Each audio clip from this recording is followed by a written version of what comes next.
Hey, what's up? This is Warry Hagner from Harry's Situations, and today I want to talk to you about outdoor ethics. We saw a huge influx of people enjoying the outdoors during the pandemic, people that otherwise would normally be doing things like going to all-inclusive resorts, or bars, or baseball games. Now those things aren't really my jam, but a lot of people did enjoy them. When they couldn't do them, they found themselves going outside.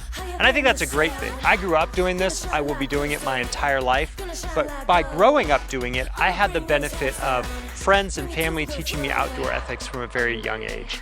Not everyone had that opportunity, and while some things seem to me like they should be obvious, you know, we have situations like people going to Death Valley, getting stuck in the mud, pulling over a salt tram when they winch to it. So I'm proven time and time again that common sense isn't so common. I want to break down some of the key points of outdoor ethics, but I know this can be a boring topic. So I brought my friend Warry Hagner to keep things interesting. Sweet, I've always wanted to be in the movies.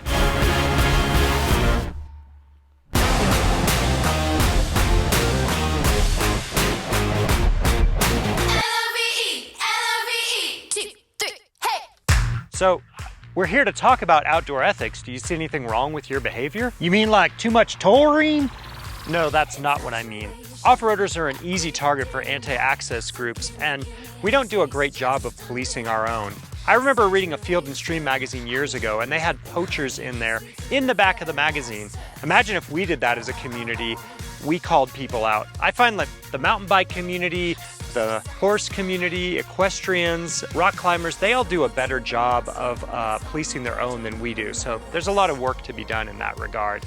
Really our biggest enemy is ourselves. For instance, littering drives me nuts. My number one rule, if you don't remember anything else from this video, is leave the area the way you found it. That way the next time you come back, you can have the same experience, and when someone else comes there, they have the same experience you had. The whole point of the outdoors to me is going to new places, seeing beautiful things, and I want everyone to have that same experience. No shit. You drinking a prune-flavored energy drink, Warry? Actually, I think it was that gas station burrito that I heated up on the engine. Warry, you really should find yourself an outhouse. And if there isn't one around, then you need to carry wag bags or a luggable loo. Human feces have led to trail closures at places like Alabama Hills and have threatened places like the Rubicon. So that sort of behavior is unacceptable. I own it. It looks like your truck is leaking some bodily fluids too. That's what I call a rolling oil change. Now, I understand things can happen on the trail, but the last thing we want to do is leave home knowing we have a leak or a mechanical issue, particularly if you're planning to do any water crossings. Now, I carry pig mat with me, along with shop towels and oil remediator, so if a mess does get made, I can clean it up and leave the area the way I found it. Oh man, you should have seen the puddle when I had to change my power steering pump on the trail yesterday. You could have gone swimming through that one. Enough jibber jabber, let's go tear some stuff up. Warry, aren't you gonna put out your campfire? What do you mean? I haven't even put a log on it since last night. Too bad you're out of energy drinks. You could use them to drown out the campfire. To walk this back a little bit, before you arrive someplace, you want to check and see if fires are allowed and if you need a permit in order to have a campfire. Now, even if they are allowed and you do have a permit, you want to make sure the fire is dead out before you go to bed at night or before you leave in the morning. So that involves turning up the coals and putting a hand in. If you can feel any heat, you need to keep adding water or energy drinks until it is out. Well, whose hand are we talking about? Yours or mine? I swallowed it. Oh, smoke! This is my public land, and I can do whatever I want. There's an important distinction, Warry. It's not your land, it's our land. And when something is communal, you have to treat it with respect. Whatever, dude. Whoa, did you just throw a lit cigarette on the ground? When we're talking about fire danger, I'll be honest, Warry, I took you for vaping, not for smoking. But either way, it's littering. Hey, just because I blast Taylor Swift when I get into camp at midnight doesn't mean that I vape. I've been smoking since I was 12 years old. Hey, look, Warry, I'm a Swiftie too. But not everyone might share our taste in music or want to hear your big block engine when you roll into camp at midnight. You know what? You're talking too loud. You need to calm down. You should be singing, "I'm the problem, it's me." Well, I'm sorry, Mr. Fancy Pants. My horn is broken, okay? I use the big block to let groups in front of me know that I need to pass them when they're going too slow. And if they won't move out of the way, I just drive through the bushes around them. I get that. That's a pet peeve of mine too, when people won't let you pass on the trail. Personally, I hate looking in my rearview mirror and having someone breathing down my neck. If someone comes up behind me on the trail, I find a spot to pull over and I let them pass. Now, if they don't do that, I'll usually politely ask them if I can pass.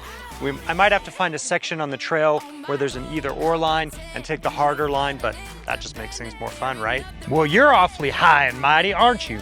What have you done to keep trails open? I'm glad you asked. I grew up in the outdoors in Northern California. I was in Boy Scouts. My family camped my entire life. And over that time, I've seen a lot of fads come and go. And to be honest, I've made some mistakes along the way. I remember when I got a new pocket knife and I carved my name into a picnic table. I tried to convince my dad there was another Harry at the campground, but he wasn't falling for it, and I got grounded for a week. I bring this up to mention that no one's perfect. We all make mistakes, but it's important to limit those mistakes and learn from them when they do happen. Whether it's ignorance or arrogance that causes people to do things doesn't really matter, but ignorance is a lot easier to rectify than arrogance is. More recently, I started an organization called Friends of Moon Rocks. Now, Moon Rocks is an OHV area near Reno. It has a reputation for getting really rowdy, particularly on Memorial Day weekend, but I love it out there. So I've organized cleanups for the past 4 years, and we get dumpsters on site, we coordinate with the BLM, and we keep the area clean. Even if you're not starting an organization, volunteering and going to events for organizations like Friends of Moon Rocks, there's probably something comparable wherever you live, is a good start. Sons of Smokey, which was started by Tate Morgan of Gambler 500 fame, has an app where you can report trash. They also organize cleanups all up and down the West Coast, oftentimes in conjunction with events like King of the Hammers or the Mint 400. It really couldn't be any easier to get involved.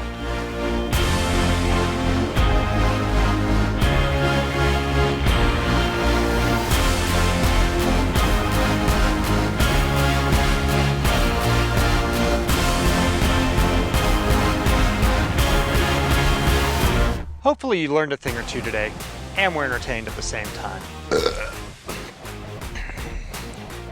Do you have other outdoor ethics tips that you want to share with Warry? Comment below and let us know. And don't forget to like and subscribe. Thank you for watching this Harry Situations video on the Driving Line channel. Driving Line has all sorts of great content creators, and they're dropping new content almost daily. You're definitely going to want to subscribe so you don't miss any of it in the future. And we'll see you out on the trail. Woo, those Nitto tires sure look good.